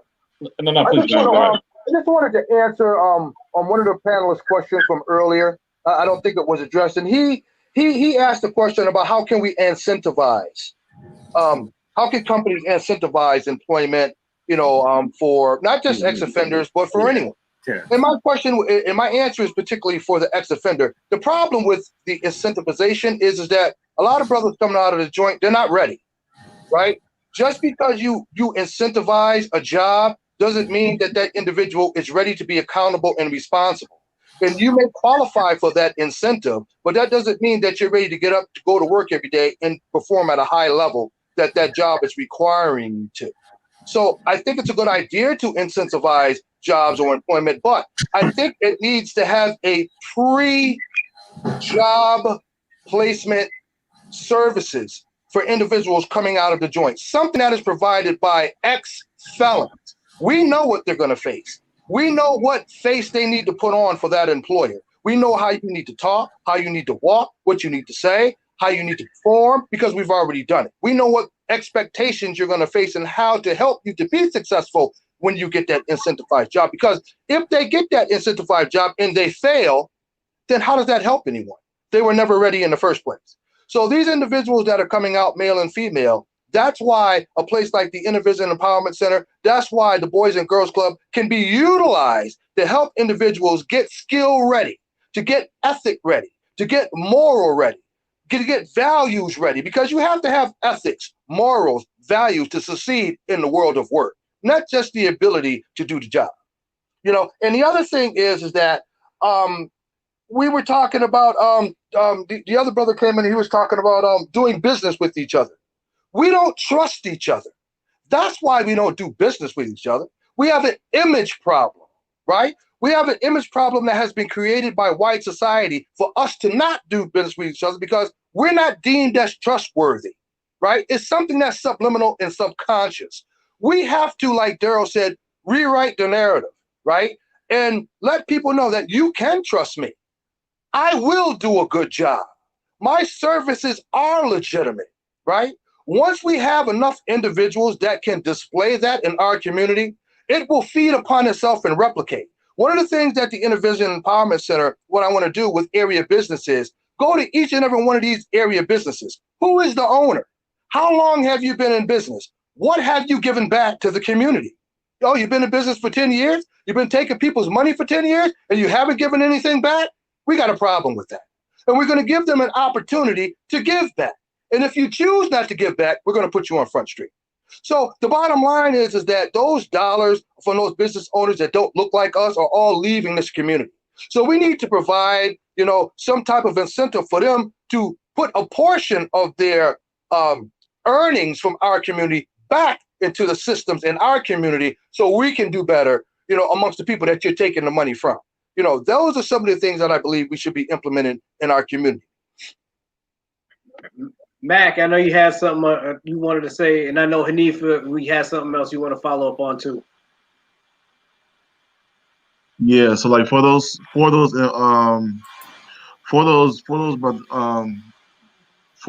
and sisters who are getting out, and you said like they're not the incentivized program wouldn't work because they're just not ready for the workforce. Being someone who's worked in nonprofit almost all my life, I've written grants and whatnot, and you know, I've seeked out opportunities, you know, to build centers and all the time. How likely do you think it would, or how possible do you think it is for us to create a center that provides that we're saying that these brothers and sisters need, like a center that provides those vocational skills and workplace you know, workplace etiquette, helping them get opportunities, possibly providing housing. Like how possible do you think that would be for us to create something like that, like a sort of a hub that could service to about 40 to 100 I just different did. clients? It's the Inner Vision Empowerment Center. And, you know, all of those skills and services that you just mentioned, I either have or have access to through other individuals. And, you know, where our location right now is across from AIC College, and we're beginning our operations out of a barbershop and salon, which is 1,500 square feet. But right next door was a cell phone store that went out of business. It was a Crooked store. I believe it's about 1,000 square feet. My plan is to put together a proposal to the real estate, our landlord, who owns that spot as well, and let him know that's exactly what we want to do with that space. That's what needs to be there, right? And that will be the place, the hub, the physical place. We already have the services ready to go, right? We already have the vision and the ideas. What we don't have is the physical place. And if I or we or the people that I'm working with can get that place, that would be one location that we could start from. Because like I said, there's nothing there, and it's right next door. And we could provide services just right in the middle of the community where the shootings is going on, where the drugs is going on. You know, that's where we want it to be, right? And I think it would be a perfect location physically to do exactly what it is that you're talking about? I'd love to be on that project. We should definitely talk afterwards. Absolutely. Hanif, I know you had something you wanted to add. Yeah, it's, this is a very, it's been said many times in this discussion. It's a very powerful and it's a very necessary discussion. One thing more than anything else that stands out to me about this is that, and not even just this, and I said this earlier, all the things we've talked about lead to a very common thread, even in this conversation. We have to be very purposeful in what we're doing. Daryl talks about, we're one big family, how we section things off. One thing about, I'm assuming that some of y'all families is like mine. We have people in my family that are good at certain things and people that are not good at certain other things. And one of the things as a family we have to look at and see is, well, who is good at handling these things in the political arena? Who is that point person that we can deal with? Who is that point person that knows how to find the money? Who is that point person that knows how to deal with the local government? Who's that point person that can deal with the state government? Who's that point person that can deal with the national government? We need to look at who these point people are and then look at what we can do to support them and realize that just because someone is sitting point because they have the skill set required, that doesn't diminish what you're doing to support the effort. Because I know some people that they feel like if they're not the star, if they're not the point person, then they're not, then they're not involved, or they feel like they have to be in front and they have to be important. And you got to realize one thing about being the point person in a discussion like this. That's not a job you really want, because you don't really understand what comes with that job. You don't understand the hell that you and your family now have to go through when you take that job. So people like kind of glamorize being upfront sometimes, and that leads to inaction. So we have to look in the family and say, well, who in the family can do the following things? Who is the best equipped for this job? And let's put this person up front for the point, and let's work together to make sure that this point person is supported as they're representing our interests. This is the same thing that we're talking about even when it comes to the political aspect of it. Finding the right representative isn't always about finding the person who, is got the biggest mouth as much as it is the person who has the best finesse in this area, and how do we support that person? So I think that when we talk about what we do and any of these solutions, it's all about when Dow talks about looking in the family, we got to be family enough to know that if you're not the one at point, it's okay. We're still working together. We're still doing all that we have to do to make sure that what our needs are being served, and that we're not looking to the same old that hasn't served us or helped us yet. Yes.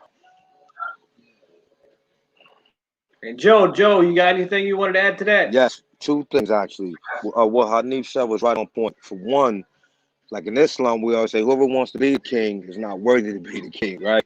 But as far as what he was saying with the actual how you put it together, when I worked for the housing authority, that was the new way that people were going. And so I had to put together programs that it doesn't make sense for us to all be doing the same thing. If this is what you do, now you can be doing what your specialty is while I'm doing what my specialty is. And that's actually what Daryl, myself, and actually another individual are doing currently. We're doing this. This is your specialty, and this is your specialty. And so then we come together. We don't recreate the wheel. We sort of use each other's strengths, and it's not about the individual. It's about the collective, because everything that we're talking about today is going to benefit us as a people. And that's what we're looking for. And so people have to, as an individual, sort of look aside and say, okay, this is not about me. This is about us. And when we can sort of realize that and internalize that true spiritual journey, the brother Donnie was talking about spirituality. Spirituality is not a religion, it's sort of coming into contact with who you really are and your connection with the Creator. When we're able to do that, we're able to remove the ego and then move as a collective. And that's when we will begin to show people the power that they fear. And they've done what they've done to us due to this fear of us. And until we figure out sort of who we truly are, we're going to continue to be a detriment to ourselves. But what we're talking about today It's sort of gonna put us on the right. If we can, even if people want this, and then my phone is gonna cut off on me. See, I only have like 1 bar left. So if it cuts off, that's what happened. But I'll speak quickly. And so I'm in total agreement with Brother Donnie said, Dallas, Daryl, everyone knowing this. This is a beautiful conversation. I hope to be involved in many more. And let's figure out how we can connect and how we can move our people forward. Right. So I just got one question for you, Dallas, and Donnie, and I know Joey, if you don't cut off on me. Do brothers and sisters that have been incarcerated, do they know that they still have a power to vote after they're out? Are they even talked about re-entry and what they can and cannot do, or what they are what they were supposed to do to make sure that they have, you know, the economic freedom, the voting rights, and able to move strategically back into society? Do you think that they teach that enough while you're in and going back out into population? Well, I didn't know. I can only speak for myself. I didn't know that someone with a felony could even vote until we were at 1C3 meeting, and I was talking to Tracy Whitfield and Marlo, and I said, because what I want to do is I want to do a voter registration drive, because I didn't know with a felony that you could vote, and how that's a missing part of society and part of our power in the political system. If we can get thousands of people registered to vote, then they have no choice but to listen to us. They have no choice but to start sort of answering some questions that remain unanswered. Or like I said earlier, or we can make sure you're not here next time.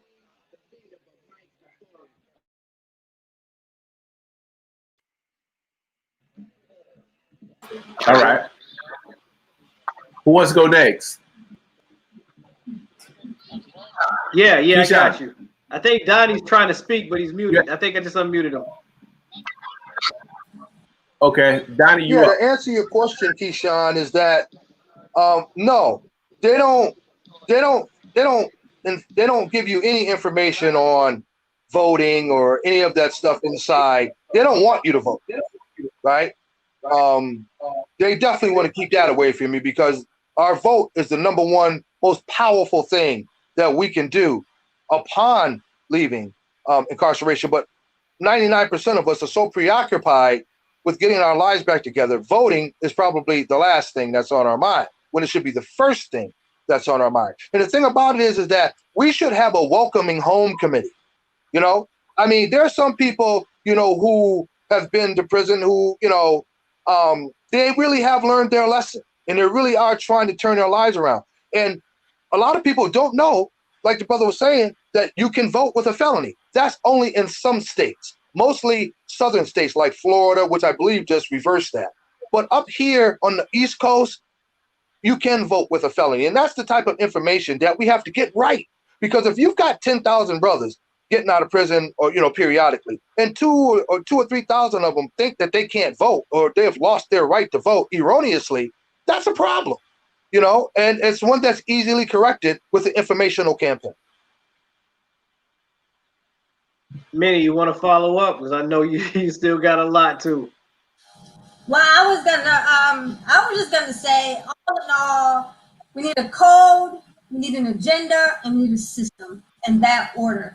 We need a code, we need an agenda, we need a system. If everybody's just off doing their own thing, there's no system to connect with people who are doing the same thing that you're doing, who have, you know, like minds and like interests. We got to have a code. We got to have a code. We got to have an agenda. We got to have a system. There's so much that we can do for ourselves. There's so many things. We can control more things than we can if we all move in one accord. Like, for example, we wanted to police ourselves. If I'm not mistaken, you can, if you get X amount of people to sign a petition in any one given area, you can say, I don't want the police here no more. You can take all the knuckleheads who just bored, who don't know what to do with themselves, and you can say, this is your job. This is what I want y'all to do. Y'all make sure the kids get to and from school. Y'all make sure that the husbands ain't beating on their wives and the wives ain't beating on their husbands, just to keep it fair. And that's what y'all do. They're the ones that are, you know, got the idle hands and the idle minds to start the trouble, but we need everybody. We need all that energy, period. Because the energy we have, it's just misguided. It's not properly channeled and directed.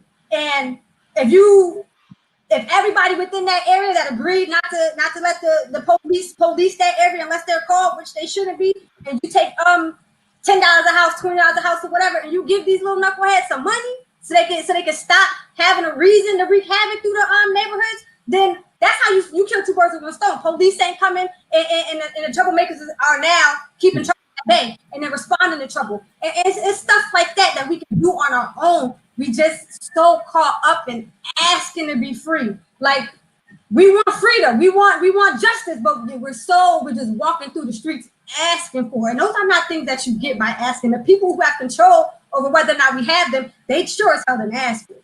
We need a code, we need an agenda, we need a system. If we get those things and we have those things in order, we're gonna keep running around in circles. Thank you. And Dallas, I got something for you. Just like Donnie said, there should be a welcoming home committee. How important is it for young Black men and women that are coming out of prison to have like a mentor, someone like you, Donnie, or Joe, that can tell them, lead them on the right path? How important is that connect that system, not just from people that have been post-incarcerated, but also from family and also community? That's one of the things I want to work on, like like what they call a reentry program, a recovery home, just to get, people coming home have a safe place to go, especially somebody that been locked up 10, 15 years. A lot of things changes, like when I got locked up, we have VCRs. I came home to see CDs and DVDs, it was lost.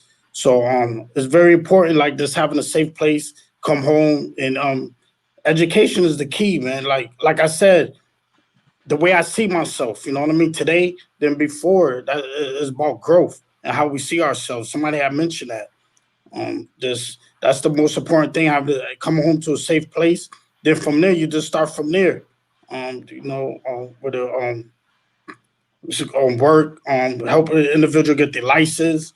I would, just having like when you first come home, set up a program when you could live somewhere for 6 months free, so you could concentrate on the job, concentrating on building a resume. Think about somebody being locked up 10, 15 years. They don't know how to write a resume. They don't know how to sit down and do an interview. You know what I mean? That's hard. So they're gonna be scared to go and look for a job. They don't know how to do that. You know what I mean? So having an opportunity to come home safe, come home to a good environment. You don't have to worry about paying bills and none of that, and just focus on yourself. Focus on the new you, where we don't have to go back. Like what Joe was saying, we don't have to go back to the drug selling what was easy for us. You know what I mean? And I think that's the key. Like when things get hard to struggle, you come home to your baby mother, your wife or son. 2-3 months is cool. After that, they in your ear. You know what I mean? But at the same time, you had that low self-esteem about going to get a job because you haven't had a job. Like I said, the first job I got was in pre-release because they had it set up where I made it to pre-release where I could go and start working. That was my first job. I was 31 years old.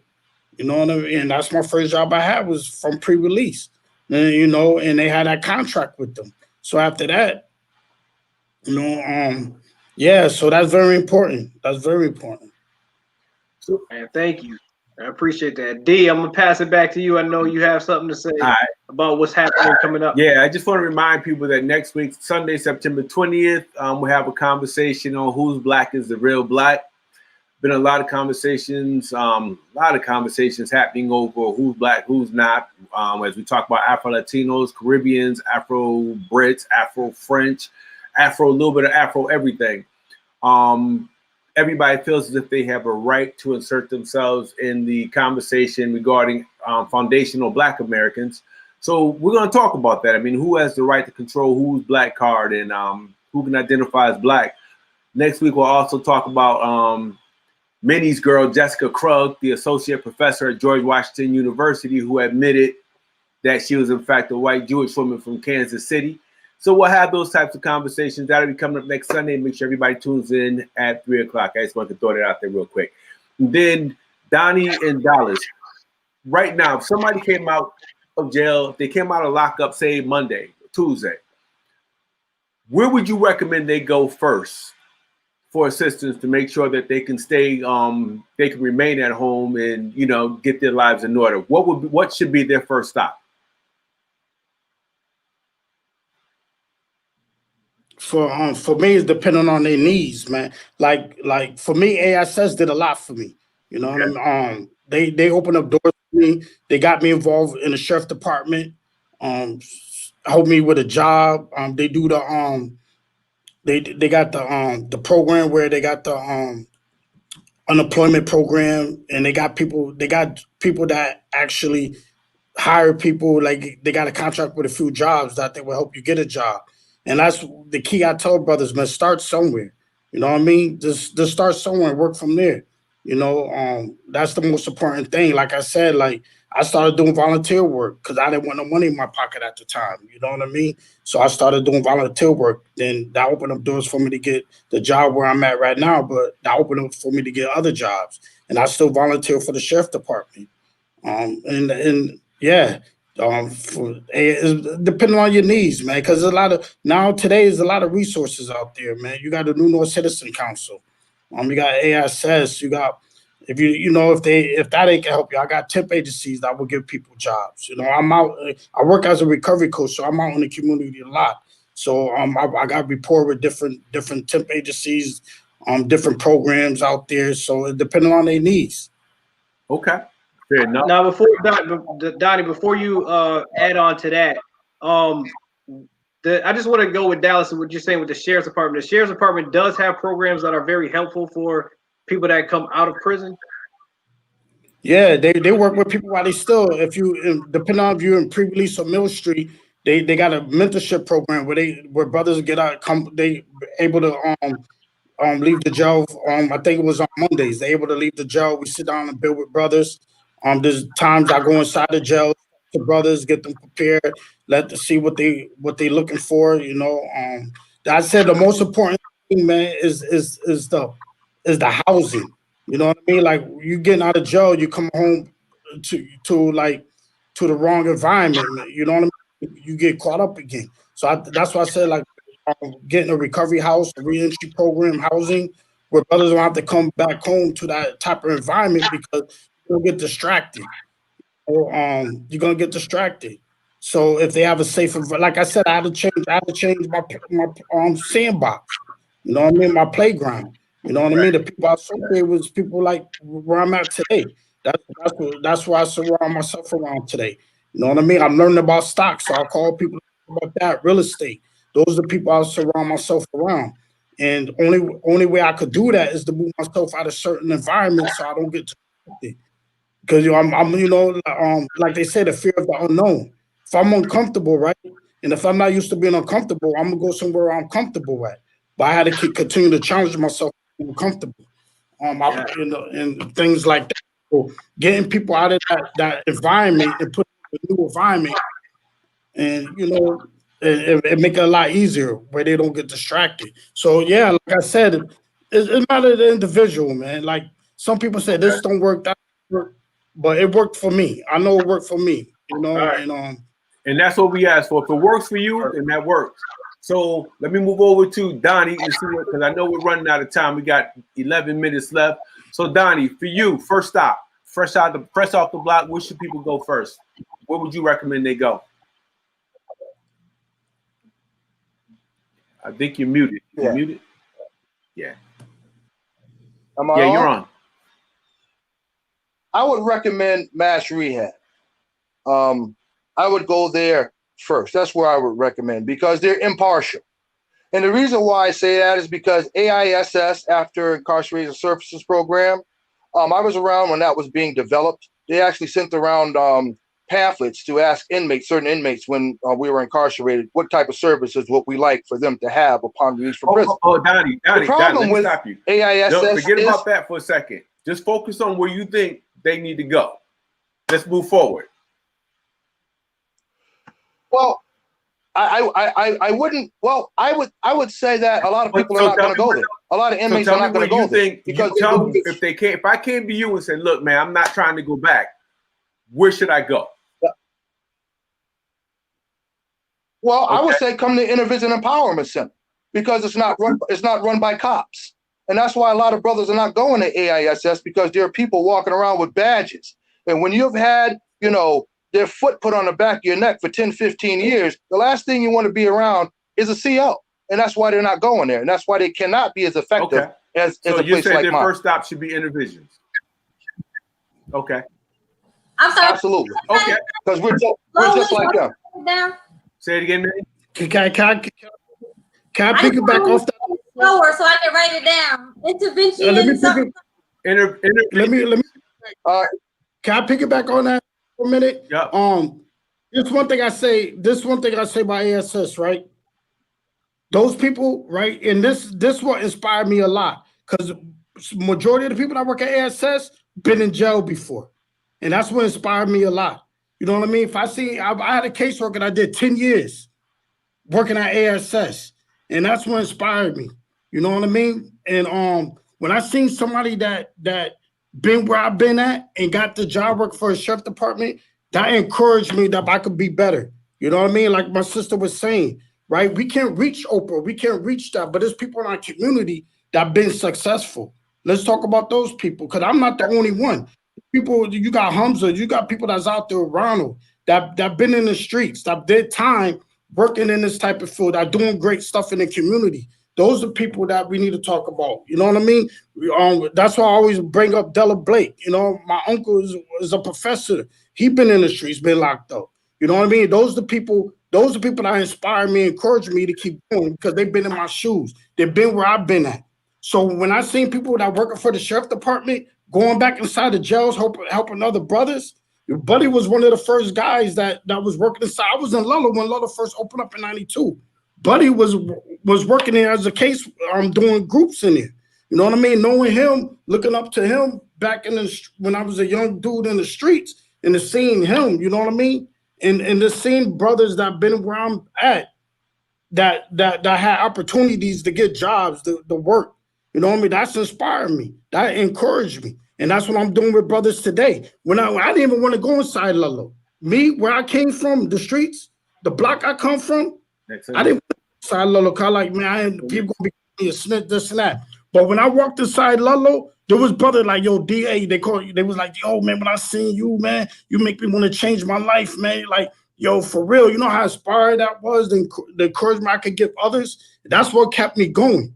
That's what kept me going. Like, yo, this, you know what I mean? They might not get it today, but they might get it tomorrow. As long as I continue to be that leader, and a great leader, lead by example, just showing that I could do it. During rough times, I go find another job. I don't have to go pick up a package. You know what I mean? I go find another job, work on the weekends, doing something. You know what I mean? So that's what inspired me. So I'm giving that's what I'm doing to give to others. That's why I'm able, you know what I mean, and willing to go inside jails. And the only thing I say that I'm trying to do now, I've been reaching out, so that we could start going to, because we only got the connection to Lullah, but we need to start going into the prisons. And the prison system where brothers are locked up for 10, 15, 20 years, you know, and coming home. So like we got to reach out to them too. You know what I mean? Just not people in county, or like within a last year, try to get them to Lullah, where they could start building a relationship back into the community. You know what I mean? And that's the thing to do. Okay. Thanks a lot, Dallas. I appreciate it. Thank you, Donnie. Minnie, I know that you had a question. Did you get your information? I just wanted to know the name of Donnie's program that he started. I know it's intervention or intervision, something empowerment. I just want to make sure everybody catch that. Yeah, right. It's intervision. It's intervision. It's spelled INNERVIZION. Okay. Thank you. What's the address and contact information? That's 946 State Street. Email address is donnie2100@gmail.com. All right. Thank you. And Dallas, I know you're a recovery coach. Now, can anybody acquire your services, or do they have to go through a certain agency? Well, I work for an agency, but I do this off the clock, man. I got people calling me from jails if they able to, from Mill Street. So yeah, I do. Is there a way? Is there an email address, a number, anything you it's up to you that you'd like to share? Yeah, definitely. dclark360@gmail. And my number is 413-386-1418. All right. Brothers, yeah, I got and everything. So yeah, I do this off the clock, you know, because it's all about helping brothers, helping our community, man. All right. So at this point, I want to take a moment and just again thank everybody for thank you, Dallas. Thank you, Donnie. I appreciate Joe Dubson for coming on. These are conversations. They're not easy conversations. If you're watching from home, it made it look easy, but these are not easy conversations to have. And for these three brothers to open up and share a part of their lives with you, please respect and appreciate that.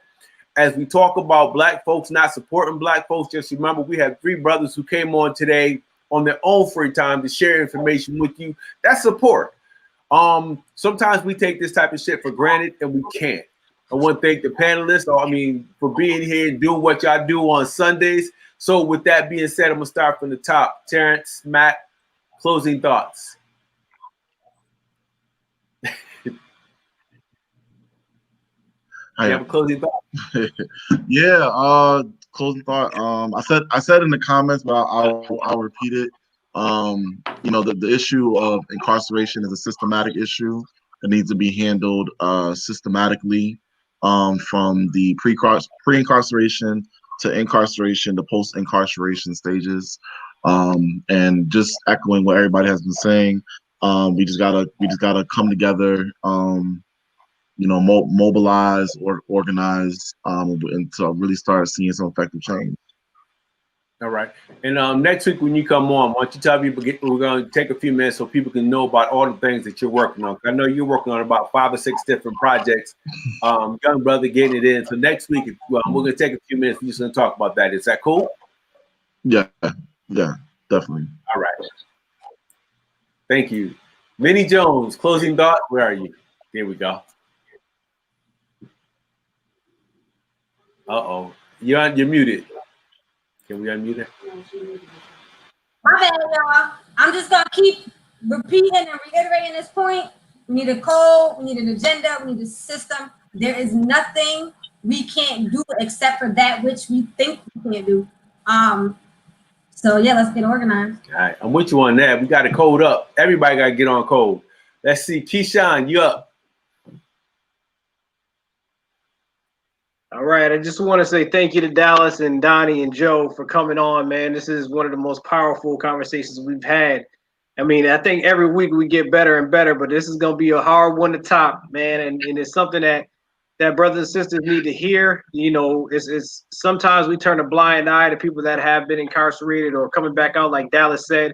And Donnie said, it's like, oh crap, they're out now. The APB is out that everybody avoid. But when brothers and sisters really want to get back to life, we can't be the ones turning a blind eye on ourselves. We got to make sure that we help to open the doors and don't close them, like other people do to us. So we got to make sure that we do the right thing by the people that want to help, and we want to make sure that we change the systems that are holding each other down even more when they're trying to do right. So thank you guys for coming, and God bless y'all. All right. This is a needed conversation, and I think for more people than maybe admit, it's a conversation that hits home. Many of us either have been or have a loved one that's been locked up and has come out. And I think more than anything else, there's a common thread in all of our discussions, and that I keep seeing more and more. And this conversation about this topic kind of highlights it even more. So, family, we got to be family. If we're gonna call each other family, let's be family. And family means that even when we don't necessarily like each other, we still come together and do what we got to do to make sure that everybody is taken care of. So let's not forget that includes our brothers and sisters that are coming out of jail. And let's not forget that includes our brothers and sisters, as Brother Donnie talked about, who may not necessarily be ready for that job yet, but we got to help them get ready when they get out. As our brother Dallas said, a lot of things changes when you've been locked up for a while. So when those changes are happening, let's be there to help them adapt to those changes. And let's make sure that we do everything in our power to make sure that we're all living the best that we can, regardless of whether you have a record or don't have a record. That shouldn't matter if we're really family. All right, y'all. We want to thank everybody. I just want to shout out my man Ty Jackson Springfield, Mass from Ink Spot Printing. He got the real dope t-shirts. Make sure y'all support that brother. Reach out to him. He's on Facebook, Ty Jackson. My man Kelly Dobbins and Rasan Jacobs with Level 5 Restaurant. If you're hungry and you happen to be in Springfield, make sure you go by there and get a meal. If you go by in the morning, I highly recommend the egg and cheese on a water roll with them Georgia hot beef sausages. Not pork, but the beef sausages. So make sure there you fat ass. And then I'm about to stick around. I enjoy sticking around. Minnie also has a business, so we can't talk about Black social progress without talking about economics. So, Minnie, you want to talk a little bit about your business real quick? I have an online store where I sell jewelry. Jewelry for the culture. It's a lot of statement pieces. Some strong, some not as strong, and a lot of my pieces are made in Africa. So yeah, check me out at www.ladymoon. All right, y'all. So here we go. This is it. I want to thank everybody for coming in and joining this program. So with that being said, thank you, everybody. Don't forget, next Sunday we'll be back. We'll be talking about who's black is really black. Should be an engaging conversation. I'm looking forward to it. So yeah, we'll see y'all next Sunday. Much love, much peace, much respect. Yo, this